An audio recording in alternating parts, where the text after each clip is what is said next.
promise me never to scold this girl. In order to pay her father's debt. At only 22 years old, she sold herself to a rich man for 3 nights. Once she got pregnant and gave birth, she had to leave immediately. The first interview was odd. Elizabeth enters a small, dark room. Across from her sits an old woman, but the real examiner is the man behind the screen. Even though they were in the same room, the questions and answers are relayed by the old lady. Elizabeth couldn't stand it. She asked to speak to the man directly. The man admired her independence and confidence and gave her the job because the affair was hidden. The man takes her on a trip, spending 3 nights on a cruise ship. They can't be seen to know each other, and they can't be seen in the same room. Elizabeth thought it was odd. The man reassures her. Neither of them was doing it for themselves. The man was doing it for his family, and she was paying her father's debts. The next day, the cruise ship docked. Elizabeth gets off the ship to get some air. The men approached her. There was no one else in the world but them. This made Elizabeth very happy. She even wanted to shout. Then shout.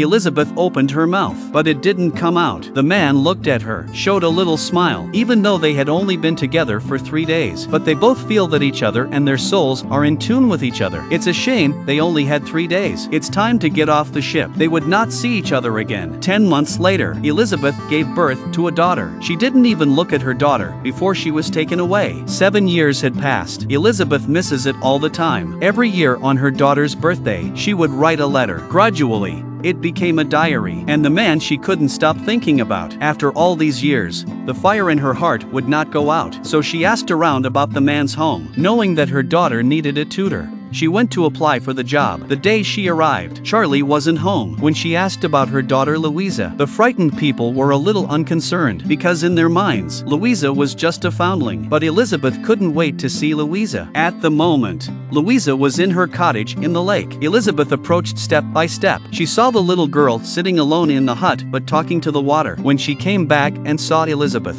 her new tutor, the first thing she said was, "Then bugger away, lady."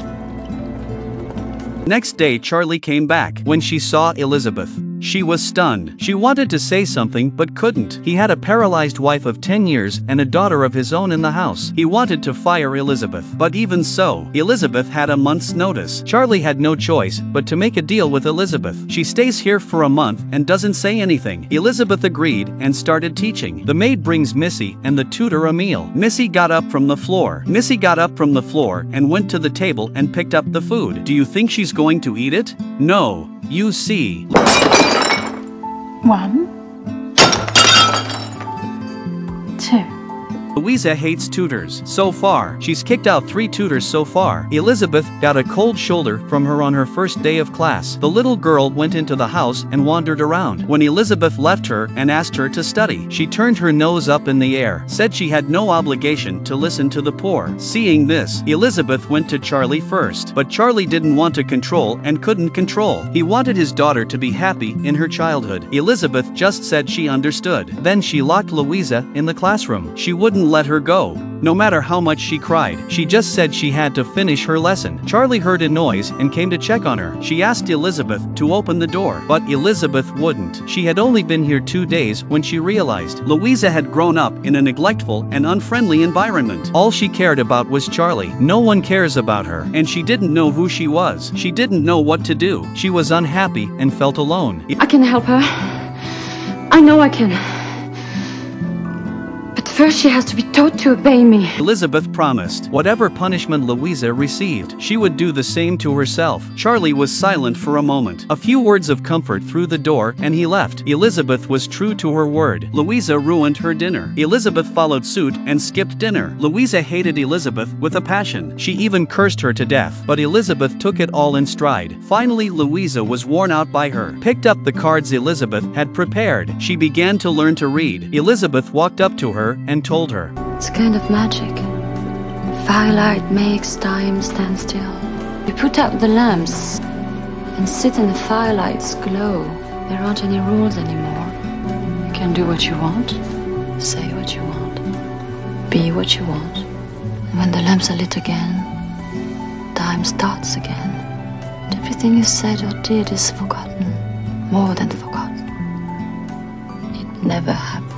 Luisa was confused and said she wanted to go. Elizabeth agreed. No doubt about it. Elizabeth subdued Luisa. Everyone in the family rejoiced. Even Charlie's best friend. Even Charlie's best friend had a high opinion of Elizabeth. He even asked Elizabeth to meet him, asking if she would like to live with him in America. Elizabeth refused. Her friend finally left the manor alone. Before leaving, he guessed that Elizabeth had someone she loved. Charlie remained silent. That day, Luisa refused to attend class because of her scruples and insulted Elizabeth as an inferior. Then, Servant! Servant! Servant!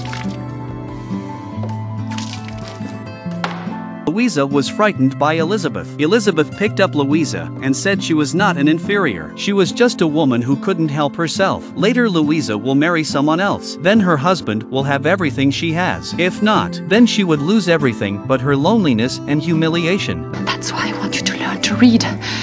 I want you to have your own life. Luisa finally settled down to study. Charles knew what Elizabeth had said to Luisa. When they met again in the living room, he was a little uncomfortable, thinking of the old days, sitting next to his paralyzed wife. He was torn inside. The man put out the fire in the fireplace. Then he goes to the window and pulls all the windows open. The cold winter breeze whipped in. Then he went to the bed and lifted the covers layer by layer until his paralyzed wife's body was exposed. Finally, he got down on his knees and prayed. Lord, from you we come, to you we must return.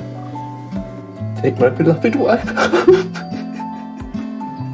At first Charlie didn't think he'd make it this far, and Elizabeth didn't expect it. At this very moment, she saw Charlie swimming. The man's body was strong and beautiful. She couldn't help herself. Elizabeth reached out her hand, slowly rubbing her neck. She left in a hurry when Charlie returned. Luisa is much more obedient now. Every day, she learns to read with Elizabeth. She is very smart. Once taught, she knows how to read. At night, they sit by the fire and talk. Luisa told Elizabeth she knew that the paralyzed woman was not her mother. She would go to the lake house every day. There she could see her mother and stay with her. That made Elizabeth's heart ache. Every night after Luisa went to sleep, she would come into the room. She gave her a goodnight kiss. When she came out, she met Charlie in the face of a roaring fire. The two could no longer suppress the fire of their hearts.